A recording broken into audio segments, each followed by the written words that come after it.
Welkom bij Kikker TV. Ja, wat vind je me nou? Hey, je bent al terug. Ja, dat weet je toch? Ik had je niet zo snel terug verwacht. Ik heb het nog gezegd. Oh. Ja? Nou, oprotten nou, mijn beurt. Oké, sorry.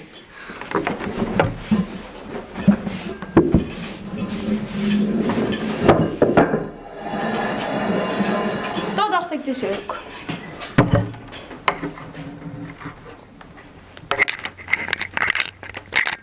Hallo, welkom bij Kikker TV. Ik ben weer terug na een paar weken weg te zijn. Deze week is de weekuitzending dus weer mijn beurt.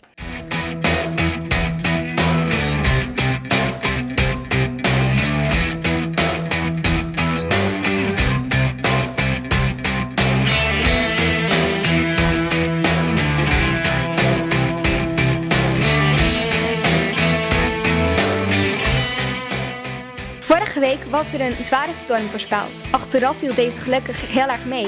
Maar hier en daar waren er toch een paar overstromingen en waaide het best wel hard. Vandaag staan we op het strand in Breskes en zoals je ziet is het hier redelijk aan het waaien. Er was een flinke storm afgegeven, want het valt nog allemaal reuze mee.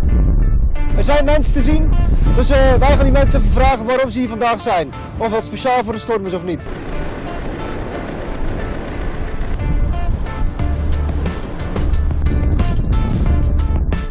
Ik ben Jacqueline Schoonaert. Ik woon hier vlak achter, beneden, hier net het trappetje af. Maar oorspronkelijk kom ik uit Amsterdam, maar ik woon al bijna 30 jaar hier. En ja, wat is mooier als storm? Er is niks mooiers. Daarbij doe ik ook nog de Foto Academy. Dus ja, moet je mooie fotootjes maken. Dus, ja. Echt een stormhunter. Ja. Het is geen springtij. Nee, helaas. Dat is wel jammer. Dat is pas vannacht. Ja. Want dan loopt de kaai onder en dat is het mooiste wat er is natuurlijk. Hè?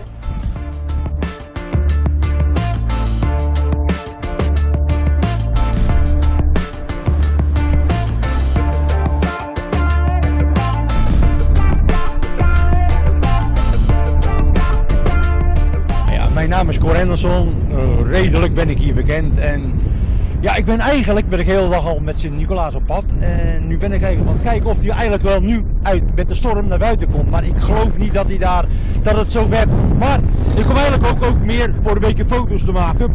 Ik maak van foto's mooie posters en dan probeer ik aan de wand te hangen en ik geef op familie en mijn ouders zoon zelf in Rotterdam, dus ze vinden dat prachtig natuurlijk om een keer een mooie foto te brengen van de zee, van de storm.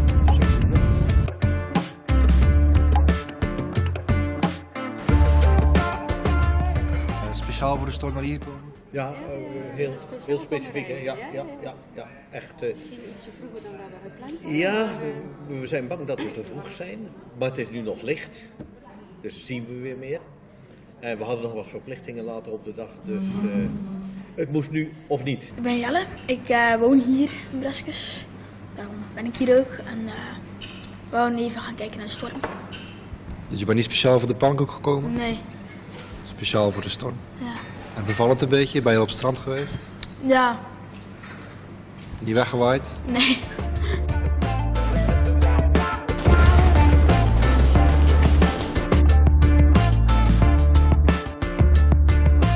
Hoogste waterstand sinds de watersnoodkamp van 1953. Bresco op drift, winkels waren overstroomd, er was ook duinafslag. Kikker TV was erbij. 4,15 meter. Dat is echt heel hoog, hè? Dat is heel hoog. Ik heb begrepen dat het de hoogste waterstand is na 1953. Ja? En de wereld heeft gewoon doorgeslapen. Niemand heeft wat gemerkt, behalve de mensen hier. Wijs eens aan, 4,15 meter. Dat is ongeveer tot hier. En dan zit je ongeveer een meter boven het waardek. Ruim een meter boven het waardek dus. Dat is wel wat. De mensen van Breskes die zijn niet snel uit het lood geslagen, hè? Nee, maar we hebben een hoge dijk. We kunnen er nog tegenin. Goeiedag mevrouw, u bent van Erasmus Viswinkel in Breskes. Ja, U klopt. bent de eigenaresse. Ja. Wat is hier vannacht allemaal gebeurd? Nou, het water is heel hoog gekomen, rond een uur of 4. Was het op zijn hoogst. En dan is het hier natuurlijk binnengekomen. En ja, dat is een grote ravage. De vliegtuig doet het niet meer. En mijn vitrine, die staat onder water van onder. Dus dan moet eerst een bedrijf komen om dat helemaal schoon te maken en droog te maken. Hoe vaak gebeurt het nou? Dit is van 2007 geleden. En 6 jaar. Nou, u heeft hard gewerkt dat de winkel toch weer open kan, dat de klanten er geen last van hebben. We zijn om 7 uur begonnen, maar het is nu bijna 10 uur en we zijn nog niet klaar. Het is echt een hele ravage.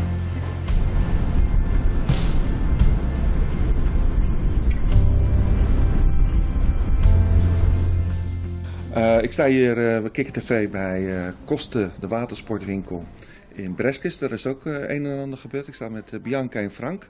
Kunnen jullie zeggen wat jullie vanochtend hebben aangetroffen? Een natte winkel. Een vloer die helemaal blank stond. Dus dat was wijlen. En hoe laat hebben jullie het ontdekt?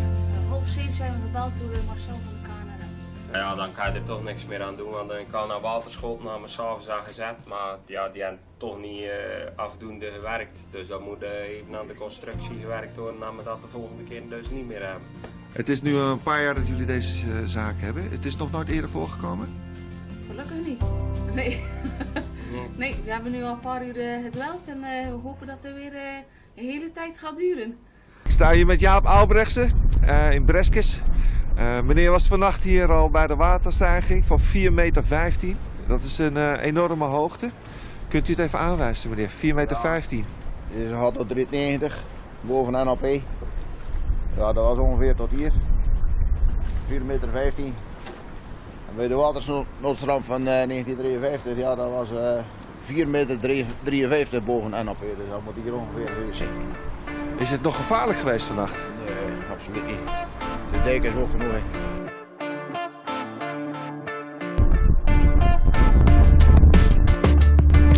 We staan hier bij Nieuwvliet. We hebben gezien hoeveel schade in Breskes is aangericht. Hier is de 5 meter duin weggeslagen. Echt een enorme ravage. Dus hopen dat het vanavond niet zoveel schade gaat aanrichten. Kijk, het TV en zijn bresjes. En dan kijken hoe hoog het water wil komen. Vannacht is het heel veel hoog water geweest. En hebben we stand bereikt van 4,10 meter. En dat was de hoogste stand na 1953. Dat is 60 jaar geleden dus. En dat is vrij bijzonder. Maar vandaag gaat het niet zo hoog komen. Ik denk dat we een half meter lager blijven. We gaan straks een stukje over de haven lopen en kijken wat of er al te zien is.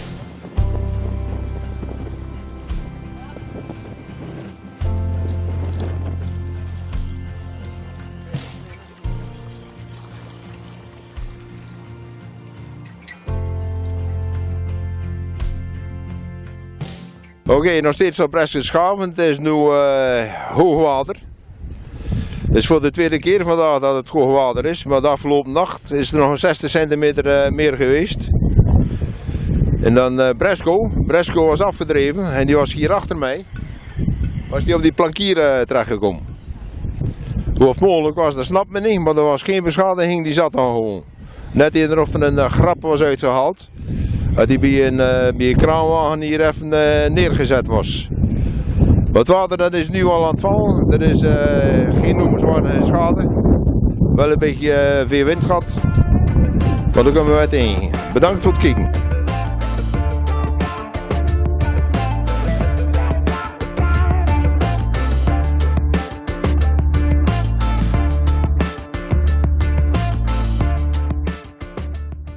Pesten over het internet, oftewel cyberpesten. Veel kinderen hebben hier last van.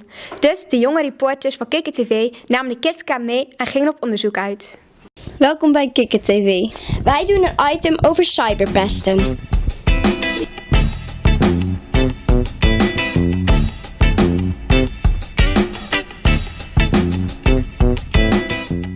Hallo, wat vindt u van cyberpesten? Cyberpesten, ja. Gelukkig heb ik daar zelf nog niet veel mee te maken en mijn kinderen zijn nog veel te klein daarvoor. Dus ik weet er zelf niet zo heel veel van, maar ik denk niet dat het een goede zaak is. Wat denkt u dat er allemaal bij cyberpesten gebeurt? Nou, ik denk dat er dan via de computer en bijvoorbeeld via Twitter of Facebook, dat er allemaal vervelende dingen over iemand verteld worden. Vindt u dat het moet stoppen? Jazeker, jazeker. Dat is helemaal niet leuk. Pest is sowieso niet goed. Dus het moet zeker stoppen, ja.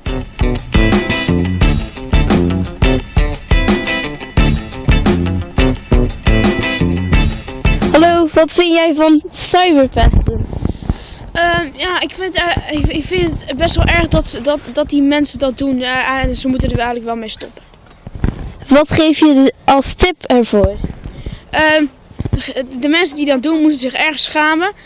En ze moeten er dus echt mee stoppen. En beveilig jouw account.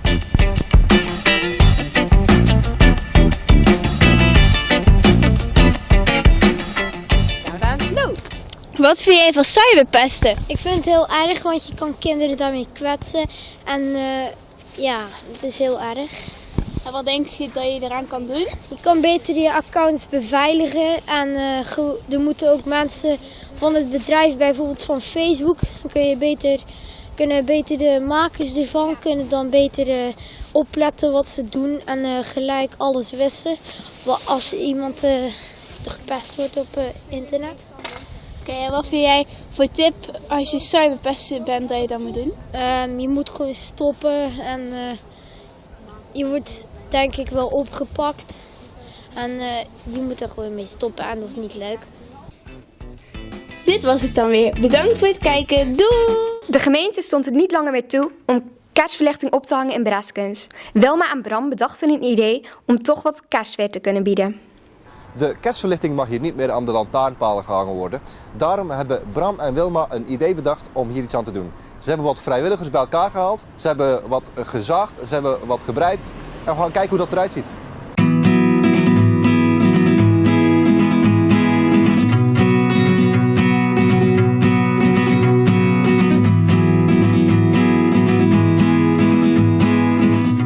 Ik ben Bram Keimel en ik kom vandaag de kerstversiering ophangen voor de Grote Kade. En wat komt er allemaal bij kijken? Een heleboel. Eerst het plan, het idee. Hoe doen we het? Wat kost het? Hebben we genoeg geld in de kas? En daarna aan mensen vragen of ze willen helpen. Ja, allerlei dingen om het te realiseren. Stik er te veel tijd in? Ik denk dat ik er ongeveer 50 uur in gestopt heb. En dat is van het begin het idee samen met Wilma, het idee ontwerpen. En dan het zagen, de mensen bij elkaar zien te krijgen die kunnen zagen. En het schilderen, ja, alles. Heel karwei dat. Van begin tot eind.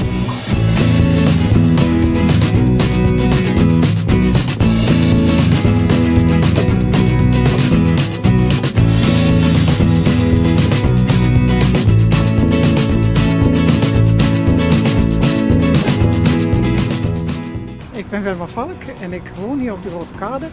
In de laatste jaren hadden wij hier nieuwe lantaarnpalen en daar mocht van de gemeente geen lampjes aan. Geen stringenlampjes, want ze waren bang dat die palen niet sterk genoeg waren. En ik vond het maar saai met kerst dat er hier helemaal niets op de Grote Kade was. Ik heb dat project bedacht. In eerste instantie een prototype gemaakt en het dan met Bram samen verder uitgewerkt. En dan ben ik langs de deur gegaan en dan heb ik medestanders gezocht, breisters gezocht. Maar er moesten 16 tassen gebreid worden van 3,50 meter lang. Eerst waren er 5, dan 6 en op een duur zijn er 12 breisters. En 4 van ons hebben het dubbel gebreid.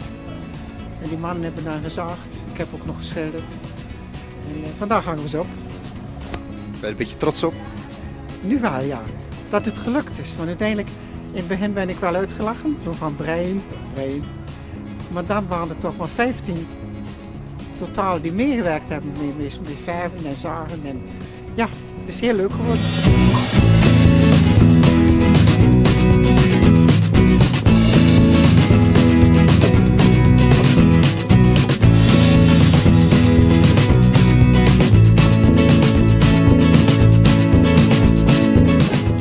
Komt u van Breskens? Nee, ik kom uit Doosberg. Wat vindt u van de paalversiering dat u hier vandaag ziet in Breskens? Oh, de paalversiering, ja. Ik vind het een leuke gedachte, zeker met kerst komende. Een leuk initiatief dat ze hier... ja.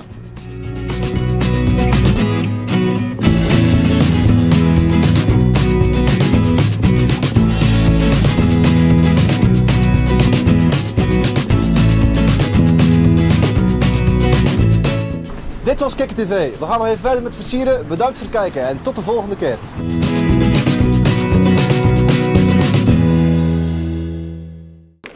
Tiendorp organiseert een singer-songwriter cursus in de Chillshoes in Westdorpen. Kikker 2 was hierbij. Zo kan je al beginnen. Dat je om gewoon één toon te pakken en die op een bepaalde ritme te zingen. En dan op een gegeven moment denk je, ja, dit is wel mooi. En dan kan je de toon halen. Misschien is het soms gewoon een bestaand nummer zonder tekst. Vandaar is het proberen een tekst op te schrijven. Op een instrumentaal.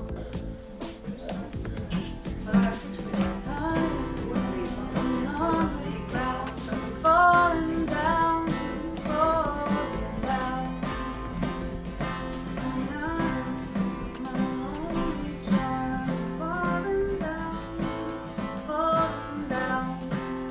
Zie dat zo, dat als je zo zit te broebelen, dan komen er altijd zo vanzelf woorden in je op.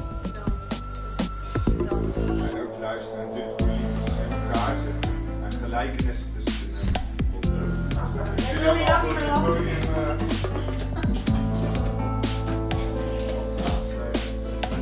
Oké, heeft iemand van jullie, jij al iets van nu waarvan je denkt van voor het schema aan 3/4 kerst, weer,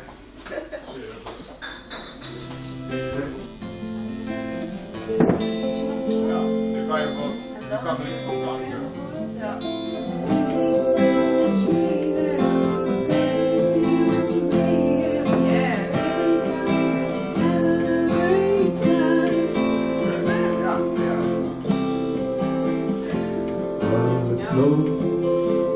But I ain't got cold, I got warm in my boat.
Die more omhoog en de laatste woord van dat tweede zin is ook.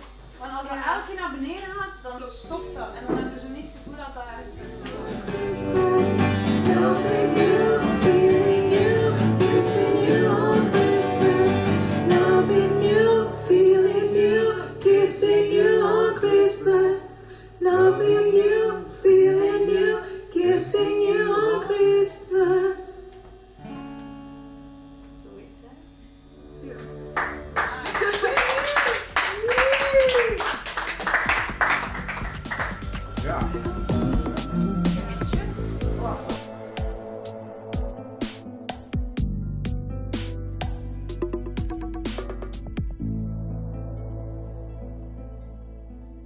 gebruikte spullen heeft, hoeft het niet langer meer weg te gooien.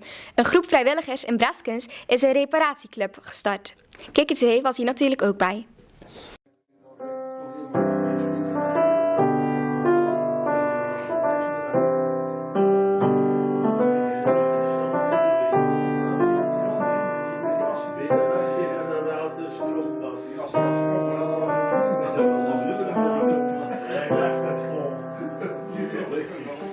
De dingen die jullie nou aan het repareren zijn die hier binnengebracht door mensen?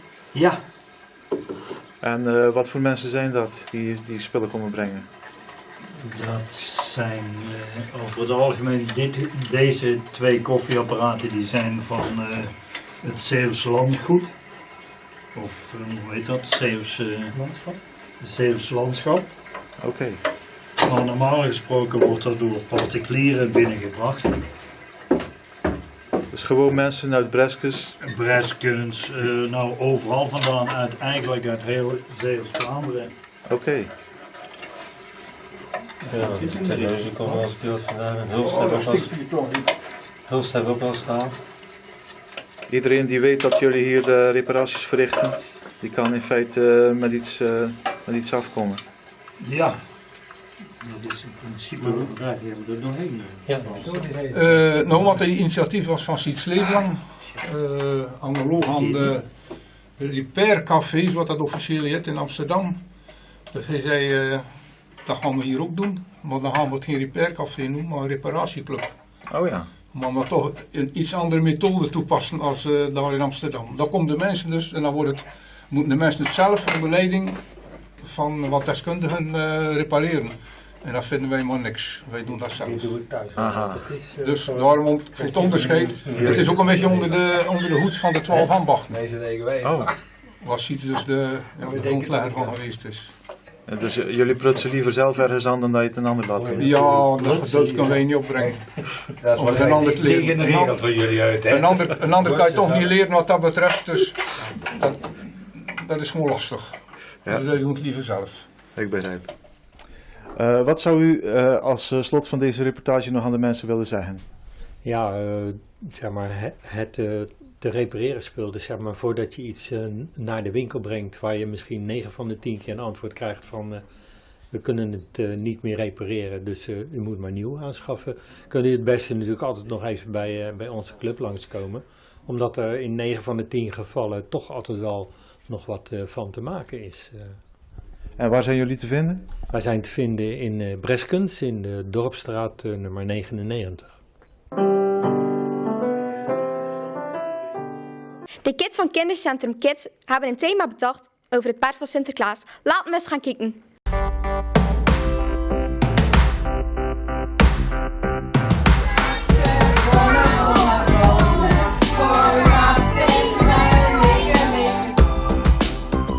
Ik ben Sylvia Heijeraad, ik werk hier op Kindercentrum Kids in Oostburg. Ik zeg, we werken heel veel met thema's en natuurlijk kan het thema Sinterklaas niet uitblijven. Aan de hand van het thema maken we heel veel knutsels en we proberen de kinderen zo mee te laten gaan in het Sinterklaas gebeuren.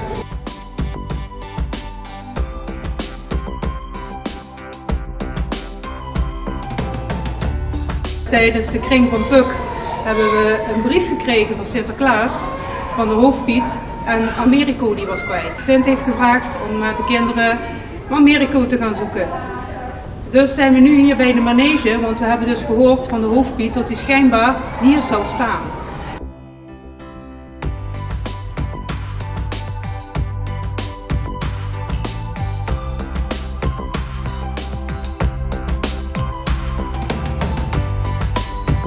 Ik ben Astrid Roosink en ik leid hier eigenlijk de manege. Ik heb daarnaast een andere baan. Maar eigenlijk is dit hobby en dat is eigenlijk een beetje erg groot geworden. Dus maar ik zit hier altijd met veel plezier. En vandaag zijn de kids van het Kindercentrum Kids hier vandaag. Hoe vindt u dat? Ja, vind ik super. Vind ik leuk, zeker zoals ze klein zijn en de reacties en zo van oei, dat is een heel groot paard en oh, dat is lief, want hoe kleiner ze zijn vinden hun ze liever. En iedereen is er erg bij betrokken en dat vind ik erg leuk. Heb je de paard van Sinterklaas gevonden? Ja? En wat voor kleur had die paard? Wit. Ja? En hoe voel jij het vandaag? Ja? Hoe vond je de paarden? Heb je ook nog andere paarden gezien? Hoe vond je de eigen? En hebben ze wel kunnen aaien? Durven ze wel te aaien? Ja, maar een paardje uit de kooi. Hoe voel jij het vandaag? Hoe voel je het vandaag? Vond je het spannend om naar de paard van Sinterklaas te zoeken? Ja. Ja? En heb je hem ook gevonden? Ja. Ja? En wat voor kleur had het paard? Kleurpaard. Weet jij wat voor kleur het paard had? Wit. Wit? Ja, okay. wit. En hoe vond je het spannend om een paard van Sinterklaas te zoeken? Nee? En dan waarom niet? Kijk, look daar. Die vind ik echt eng hoor. Vind je die echt eng? En die is zo lief. Ja, die is heel lief. Ja, en ik denk... Oh, ik denk dat dit Amerika is. Oh, jongens, dat vindt hij lekker. Echt wel. Nou, kom maar aan je. Amerika is terecht. Nou, nou, doe je best vanavond, Amerika. Ga niet meevallen op het dak. En de Zwarte Pieten moet hem wel eerst heel erg poetsen. Ja, ik zal dit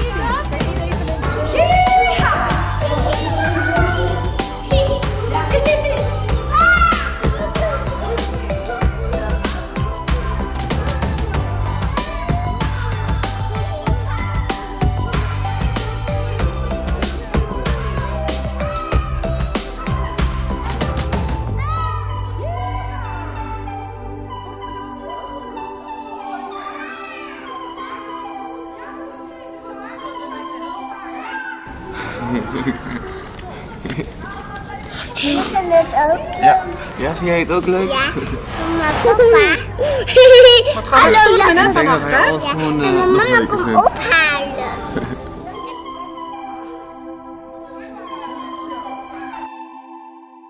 En dan nu weer op naar de waterduinen in Breskens. Een transformatie van landbouw naar een zoutwatergebied. Onze vissersman Jan, die was erbij. KKTV is in Bresjes bij het waterschap Zeeuwse Stroom. We hebben een interview met Jeroen de Maat en we gaan praten over de waterduinen. En wat over de waterduinen allemaal inhouden. We hebben begrepen dat er heel veel zand nodig is, maar dan gaan we straks eerst naar de haven naar de zandtransporten kijken.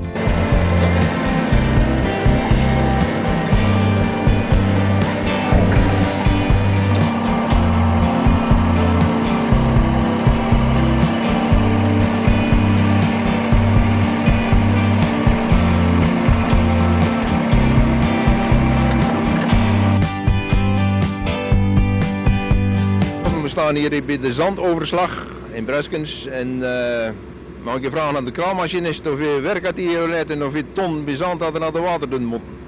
Nou, we hebben van de week hebben we nu 3 schepen. Gisteren hebben we 3 schepen gehad, vandaag nog 2 en morgen ook nog 2. Dus dat is ongeveer 2000 kub per dag. Dus jij zet je ongeveer aan 6000 kub. Deze hier vorige week is hier ook al een kleine 6000 kub naartoe gegaan. Dus dat is redelijk wat verzet. En hoe lang gaat dat nog door? Hoeveel weken? Hoeveel zand is er wel nodig in totaal? Ja, die inschatting kunnen we op het moment nog niet maken. Dat is sowieso volgende week ook nog een paar schepen waarschijnlijk. En dan, ja, dan moeten we verder kijken hoe of wat.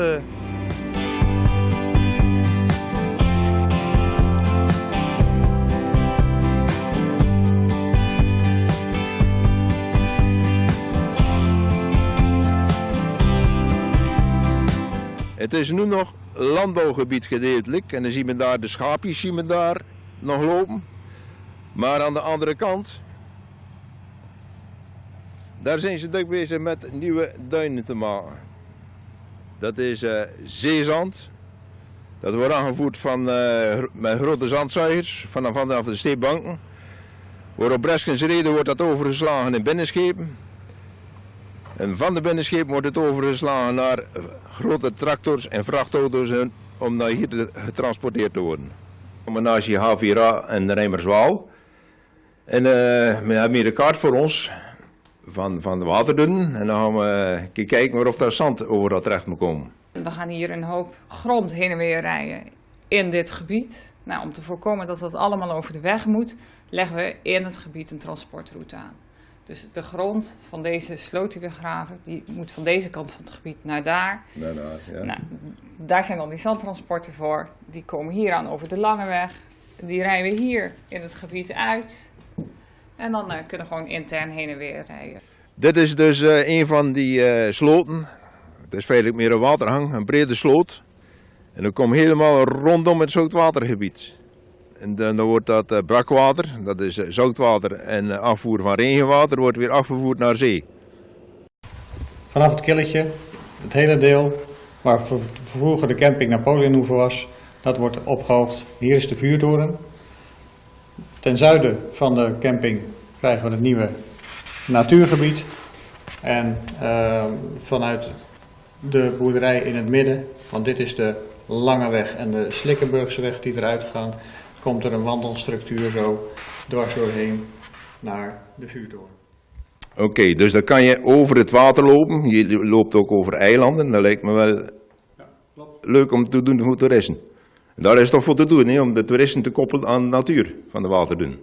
Ja, Waterdun is een project van dijkversterking Zwakke Schakels, plus een nieuw natuurgebied en een nieuwe economische impuls voor het toerisme te promoten in Zeeuws-Vlaanderen. Hier op locatie de Puindijk. Dat ziet er nu zo uit.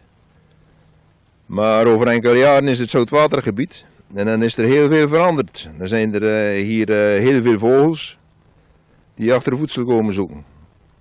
Want de Waterdun dat ligt op een vogeltreklijn.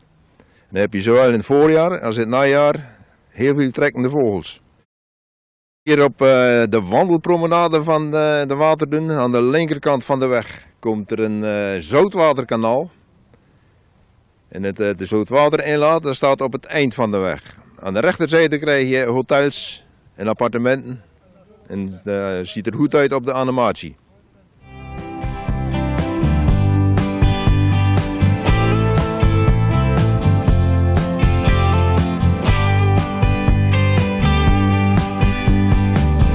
Hier op de dijk, de oude dijk bij het Killetje. Maar straks, bij de Waterdun, dan komt er nog een metertje of 3 bij. En dat is heel hoog. Dat is allemaal nieuw zand en dat wordt opgespoten vanuit de zee. En dat wordt dan op het strand opgevoerd en dan wordt met tractoren dat weer hier in die diepte gegooid.